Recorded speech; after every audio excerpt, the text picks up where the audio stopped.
He guys, welcome back to our another video. So यार, आज की इस वीडियो में हम लोग ये डिस्कस करेंगे कि हम लोग कैसे किसी भी ट्रांजैक्शन के अंदर, कॉन्करेंट ट्रांजैक्शन के अंदर हमारे पास क्या दिक्कतें आ सकती हैं। तो किस किस तरह की हमारे पास दिक्कतें आएंगी, वो चीज़ों के बारे में हम लोग देखेंगे यहाँ पे।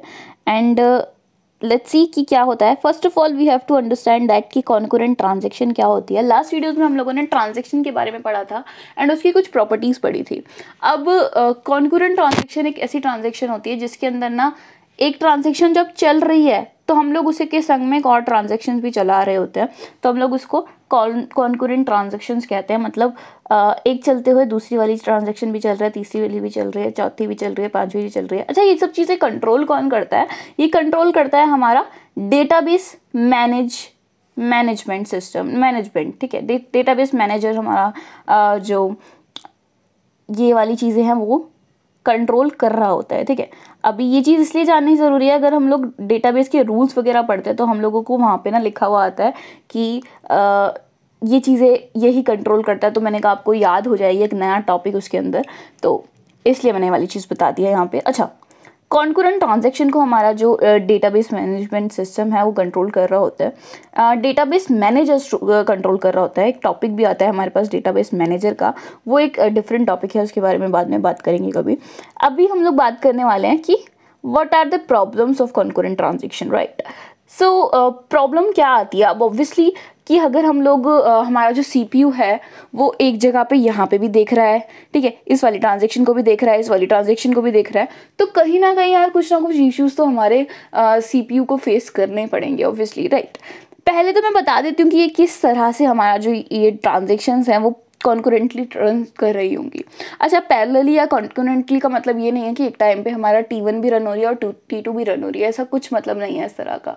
इसका मतलब कुछ इस तरह का है कि हम लोग क्या करते हैं, हम लोग पहले एक ट्रांजैक्शन के कुछ इंस्ट्रक्शंस को एग्जीक्यूट करते हैं, उसके बाद फिर दूसरे ट्रांजैक्शन की कुछ इंस्ट्रक्शंस को एग्जीक्यूट करते हैं, फिर से दूसरे वाले ट्रांजैक्शन के कुछ, मतलब एक संग सब कुछ नहीं कर रहे होते, लेकिन थोड़ा दोनों को लेके चल रहे होते हैं। क्यों चलते हैं? इससे हमारी ना काफ़ी सारी चीज़ें, एडवांटेजेस हो जाते हैं हमारे पास। किस तरह के एडवांटेजेस? जैसे कि हमारे पास क्या होता है कि मतलब अगर लेट्स से कि मैं कहूँ कि आपको भी किसी के अकाउंट से कुछ पैसे ट्रांसफ़र करने हैं, अपने अकाउंट से कुछ पैसे ट्रांसफ़र करने हैं, राइट। सिमिलरली एक बंदे और को भी करने होंगे, राइट, एक बंदे और को भी करने होंगे।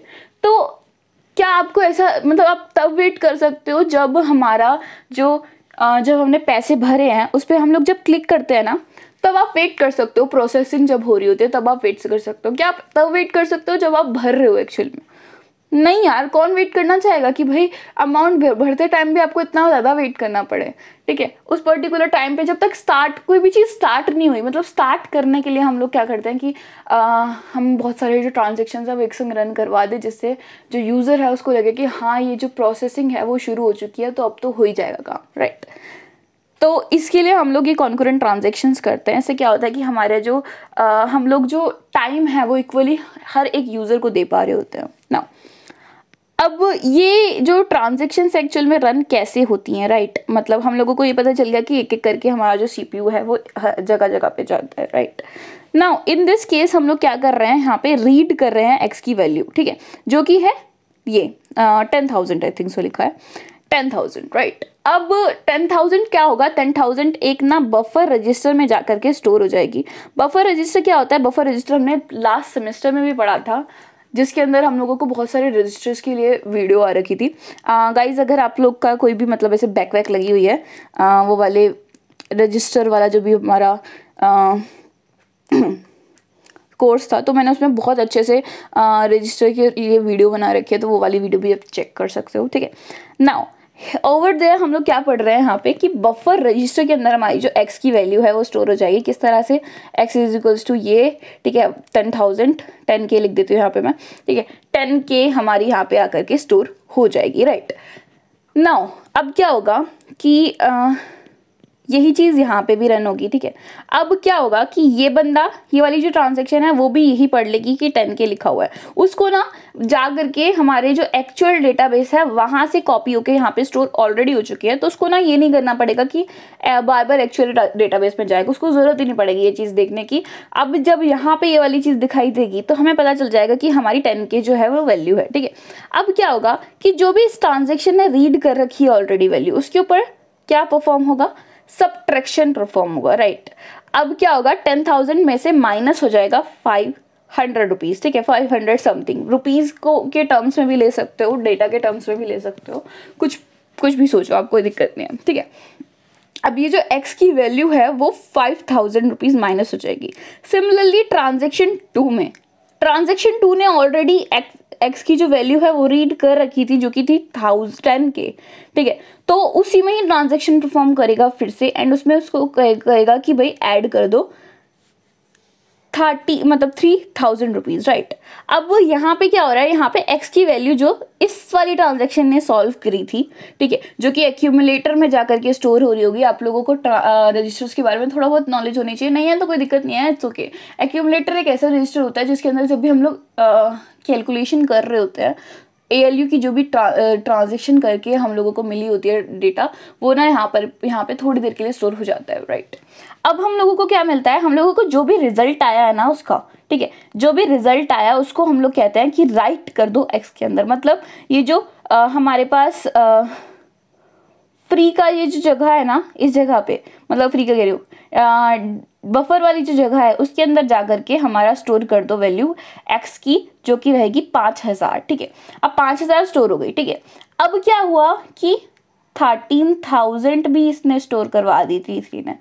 तो इतना कुछ करने के बाद हमारे पास हुआ क्या एक्चुअल में, ठीक है, मैं थोड़ा सा क्लियर कर देती हूँ उसे कि क्या प्रॉपरली हम लोग को देख पाए, ठीक है। अगर हम लोग एक्चुअल में एक एक करके ट्रांजेक्शन को रन करते तो क्या होता कि ये वाली ट्रांजेक्शन T3 रन होती, राइट। T3 रन होती, हमारे पास मिलता x = 5,000 रुपीज़। उसके बाद क्या होता कि T4 जो है वो इस वाली डेटा के ऊपर रन कर रही होती, ठीक है। इस वाले डेटा के ऊपर अगर वो रन करती तो हमारे पास मिलता 8,000 रुपये। लेकिन एक्चुअल में क्या हो रहा है कि जब ये दोनों जब ट्रांजेक्शन ख़त्म होंगी तो हमारे पास x की वैल्यू आएगी 13,000 रुपीज़। लेकिन इसने जो इस वाली ट्रांजेक्शन T3 ने जो भी चेंजेस किए हैं वो एक्चुअल में हमारे डेटा के अंदर स्टोर हुए ही नहीं है। तो क्या होता है, ये क्या कह रहा है, ये लॉस्ट अपडेट की हमारी प्रॉब्लम है, ठीक है। जब भी हम लोग कुछ इस तरह की चीज़ देखेंगे जहाँ पे ना जो पुराना वाला बड़ी वाली जो ट्रांजेक्शन है वो भी पहले कमेंट कर रही है, ठीक है, मतलब राइट कर रही है, उसके बाद फिर दूसरी वाली ट्रांजेक्शन भी राइट कर रही है। कभी भी आपको यहाँ पे ऐसा कुछ देखने को मिले कि पहले कैलकुलेशन हो रही है कुछ, ठीक है, एंड उसके बाद फिर राइट जो है वो एक ट्रांजेक्शन कर रही है, उसके बाद फिर दूसरी ट्रांजेक्शन फिर से राइट कर रही है, तो हम लोग समझ यहाँ पे कि ये लॉस्ट अपडेट की प्रॉब्लम है, ठीक है। अब लॉस्ट अपडेट हम लोगों को पता चल चुका है लॉस्ट अपडेट किस तरह का होता है। यहाँ पे लॉस्ट अपडेट एक और तरीके से भी हो जाता है, ठीक है। रोल बैक का यहाँ पे पहले क्या मतलब है, पहले मुझे ये समझ लेना चाहिए, ठीक है। अगर एक ट्रांजेक्शन चल रही है और बीच में से हमारा कोई भी सिस्टम फेलियर हो जाता है, मतलब कि सिस्टम फेलियर किसी भी तरीके से हो सकता है, किस तरह से होता है वो हम लोग नेक्स्ट चैप्टर के अंदर हमें पूरा डिटेल में बता रखा है। तो अभी मैं सोच रही हूँ कि ना ही बताऊँ तो कोई फ़र्क नहीं पड़ता, ठीक है, और नहीं भी फ़र्क पड़े तो कोई दिक्कत नहीं है कि किस तरह से सिस्टम फेलियर होता है। सिस्टम फेलियर किसी भी तरह से हो सकता है हमारा, जैसे कि लेट्स से कि तुमने स्विच ऑफ कर दिया, तुम्हारा वो जो पावर सप्लाई है वो बंद कर दी, कोई भी तरीका का सिस्टम फेलियर हो सकता है, मतलब सिस्टम बंद तरह से, राइट, या एप्लीकेशन क्रैश हो जाए या कुछ भी हो जाए। तो जब भी ऐसा होता है तो क्या होता है कि वो ट्रांजेक्शन ना फिर से नहीं होती, ठीक है, वो क्या होता है कि रोल बैक हो जाती है एंड उसके बाद स्टार्टिंग से फिर से होती है। ऐसा नहीं होता कि यहाँ से ही फिर से शुरू होता है, तो क्या होता है रोल बैक करना पड़ता है हम लोगों को। अब एक्स को इसने अपडेट किया, जो कि सही है, कोई दिक्कत नहीं है। एक्स को अपडेट कैसे किया कि पहले हमारे पास वैल्यू थी 2,000 रुपीज़, उससे 3,000 करी, कोई दिक्कत नहीं है, ठीक है। अब अगर T6 भी अपडेट करता तो कोई दिक्कत नहीं होती, राइट। लेकिन एक्चुअल में क्या हुआ है यहाँ पे, राइट, एक्चुअल में यहाँ पे क्या हुआ है कि T5 ने तो एक्चुअल में अपना डेटा रन ही नहीं किया, तो डायरेक्टली हमें T6 का ही जो ट्रांजेक्शन है वो रन करनी चाहिए थी। और जब हम लोग वो रन करते, अपडेट करता 2,000 से 4000 नहीं होता, 3000 होता। और ये वाली जो ट्रांजेक्शन जो है वो चली ही नहीं, क्योंकि रोल बैक हो गई, मतलब ख़त्म हो गई, मतलब इसके जो भी इसने चेंजेस किए होंगे वो ख़त्म हो जाएंगे एक्चुअल डेटाबेस के अंदर से। अब क्या हुआ कि ये जो डेटा है 4000 रुपीज़ किसके ऊपर कैलकुलेशन करके आया, ये एक ऐसे डेटा के ऊपर कैलकुलेशन करके निकल करके आया है जो डेटा जो है एक्चुअल में एग्जिस्ट ही नहीं करता है। इसने जो कैलकुलेशन 3000 के ऊपर एक्चुअल में, लेकिन 3000 तो एक्चुअल में एग्जिस्ट करती है कहीं पे? बिल्कुल भी नहीं करती, क्योंकि ये वाला जो ट्रांजेक्शन है वो पूरी ख़त्म हो जाएगी, ठीक है। उसके बाद ये ट्रांजेक्शन जो है वो फिर से रन हो रही होगी बाद में, after the execution of T6, ठीक है।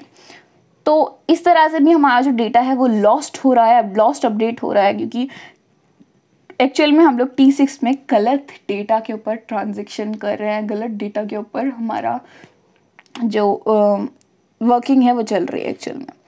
नाउ रिपीटेड रीड्स मतलब अनरिपीटेड रीड्स का मतलब यहाँ पे क्या है, ठीक है। लेट्स से, ठीक है, लेट्स से कि एक जो ट्रांजेक्शन है वो कुछ रीड कर रही है, ठीक है। उसके बाद दूसरे वाली जो ट्रांजेक्शन है उसने कुछ अपडेट कर दिया, ठीक है। ये वाली ट्रांजेक्शन ने पहले रीड किया T7 ने, ठीक है, वो लिखा हुआ था 2000 रुपीज़। लेट्स से कि यार अगर आप लेट्स से कि आपने ना कोई चीज़ ला करके रखी है, आपने कोई दुकान से एक चीज़ खरीद करके लेके आए हो, लेट्स से कि एक पेन लेके आए हो, ठीक है। वो है आपका पेन, सिर्फ एक ही पेन है, ठीक है, आपके पास एक ही पेन है, एक पेन का एक पैकेट है जिसके अंदर सिर्फ एक ही पेन आया है, ठीक है। और वो आप कहीं पे रखो कोने में, एंड थोड़ी देर बाद आके देखो कि वो एक पेन की जगह 2 पेन हो गए, तो आपका दिमाग से चकराएगा ना ऑब्वियसली यार। आप कहोगे कि ये कैसे हो सकता है यार, मैं तो एक ही पेन खरीद करके लेके आया था, 2 पेन कैसे हो गए? या फिर आप 2 पेन खरीद करके लेके आए हो लेकिन एक ही पेन बचे, ठीक है। आपको क्या लगेगा कि यार जादू हो गया, क्या हो गया ये, राइट। तो ये क्या है, अनरिपीटेड रीड। अब T3 ने पहले तो हमारा रीड किया कि x की वैल्यू जो है वो 2000 रुपीज़ है, ठीक है। उसके थोड़ी देर बाद फिर से चेक किया, जब T8 ने अपडेट कर दिया, उसके बाद फिर से रीड किया तो कह देते हैं यहाँ पे कि यार 3000 रुपीज़ है। ऐसे कैसे पॉसिबल है यार, पागल बना रहे हो क्या तुम लोग? कि पहले तो 2000 था, फिर तब 3000 कैसे हो गया एक्स की वैल्यू, जब मैं अकेला ही हूँ। हम लोगों को ये बताया गया है कि जो एक ट्रांजेक्शन है वो हमेशा अकेली ही है। अगर आप एक घर में आप अकेले बैठे हुए हो तो यार ये पॉसिबल तो नहीं है कि आपके पास 2 पेन हो जाए अपने आप ही, जब तक आपके जो पेन है, पेन का पैकेट है, उसे किसी और ने छेड़ा ना हो या फिर आपने खुद छेड़ा ना हो, राइट। तो उस टाइम पे क्या होता है कि ट्रांजेक्शन को पता चल जाता है कि हाँ यार कोई और भी है हमारे संग में, कोई और भी ऐसा बंदा है जो छेड़ा खाने कुछ ना कुछ कर रहा है। अच्छा, ये चीज़ कब होती है? ये चीज़ तब होती है जब हम लोग सिर्फ एक पर्टिकुलर डेटा आइटम के ऊपर हम लोग जो चेंजेस हैं वो कर रहे होते हैं। जैसे कि x के ऊपर ही अगर हम लोग सारे कैलकुलेशंस कर रहे हैं, अगर ये बंदा अपडेट करता है y को तो इसको कोई दिक्कत नहीं होगी, तब हमारे पास यहाँ पे भी जो 2000 रीड होगा, और ऑब्वियसली जब फिर से वो x को ही पढ़ रहा होगा तो उस टाइम पे यहाँ पे भी 2000 ही लिखा होगा, क्योंकि उसने जो अपडेट किया था वो y के ऊपर किया था। नाउ हमारे पास तीसरी प्रॉब्लम ये आती है डर्टी रीड की। डर्टी रीड क्या कहता है? डर्टी रीड कहता है कि जो भी ट्रांजेक्शन 1 ने, ठीक है, ट्रांजेक्शन पहले वाली ट्रांजेक्शन ने अपडेट कर रखा है डेटा, राइट, उस वाले डेटा को ट्रांजेक्शन 2 ने अगर पढ़ लिया तो कहीं ना कहीं ये डर्टी रीड है। कैसे? अब यहाँ पे क्या हुआ है कि ट्रांजेक्शन 1 ने जो भी अपडेट किया है डेटा, उसके बाद ये रोल बैक कर गया। रोल बैक का मतलब ख़त्म कर दिया इसने, जो भी किया हुआ एक्चुअल में चेंजेस वो सब हमारे नल एंड वॉइड करार किए जाएंगे। मतलब वो जो भी हमारे जो ट्रांजेक्शन इसने इंस्ट्रक्शन जो भी एग्जीक्यूट किए हैं वो वापस चले जाएंगे, वो सब खत्म हो जाएंगे। मतलब एक्चुअल में ऐसा कुछ हुआ ही नहीं है, ठीक है। लेकिन T10 ने क्या किया है? T10 ने यहाँ पे ये जो अपडेट की हुई इसकी वैल्यू है वो पढ़ ली है। यहाँ पे अपडेट करी हुई थी 500 रुपीज़, पहले था 200 से इसने अपडेट किया 500, और ये चीज़ एक्चुअल में हो रही है बफर के अंदर अपडेट हुआ है, एक्चुअल में स्टोर नहीं हुआ है, ठीक है। उसके बाद फिर जो T9 है वो रोल बैक कर गया। अब रोल बैक कर गया का मतलब क्या है कि इसकी जो TX की वैल्यू है, एक्चुअल वैल्यू है, वो वापस से 2000 रुपीज़ हो गई, 200 रुपीज़ हो गई। नाउ इसने जब T10 ने जब इसे रीड किया था तो ये 500 रुपये थी, राइट। अब एक्चुअल में है 200 रुपीज़। तो क्या हुआ है कि उसने गलत वैल्यू पढ़ लिया। तो गलत वैल्यू का मतलब क्या है कि डर्टी रीड, ठीक है, इसका मतलब है dirty read simply. That's it guys, आज के लिए इतना ही था। डर्टी रीड तक ही हम लोग पढ़ रहे हैं इस वाली वीडियो में, और इतना ही काफ़ी है अपने लिए, ठीक है। नेक्स्ट वीडियो से हम लोग और पढ़ेंगे, जैसे कि हम लोग कॉन्करेंट ट्रांजैक्शन वगैरह के ऊपर और आएगा कुछ ना कुछ, तो ठीक है, तो उसके बारे में पढ़ेंगे नेक्स्ट वीडियो में।